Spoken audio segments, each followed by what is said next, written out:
Cursor went from an $8 million seed round to a nearly $30 billion valuation in just over 2 years.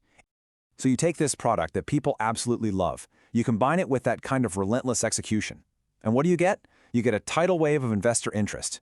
And when that wave hit, it was absolutely massive.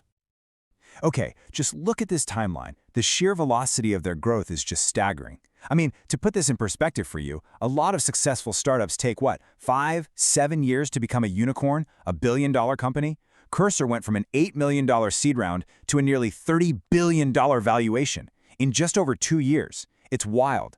Each funding round wasn't just a step up, it was a quantum leap into another stratosphere. And look, this wasn't just investor hype, paper money. This valuation was being backed by absolutely exploding revenue. You can see their annual recurring revenue, which mostly came from people paying for pro subscriptions, just skyrocketed. This is the proof. Developers didn't just like Cursor, they found it so valuable that they were more than happy to pull out their wallets for it.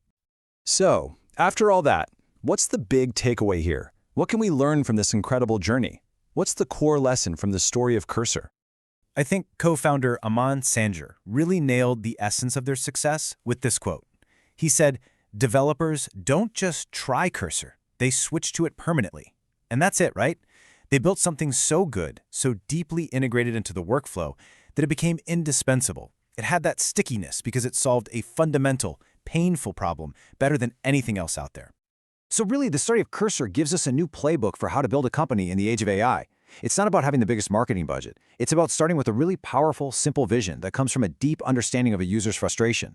It's about focusing relentlessly, obsessively on the user experience. You let an incredible product create its own hype, and then you back it all up with that tenacious, fly across the world for one engineer kind of execution. They prove that a small, obsessed team can, in fact, still change an entire industry. The story of Cursor really proves that the next multi-billion-dollar company might not come from some fancy corporate R&D lab. It might just come from a dorm room. And as AI becomes a co-pilot for pretty much every profession, not just coding, it leaves us with one final thought, right? Whose late-night frustration, whose dorm room dream is going to spark the next revolution?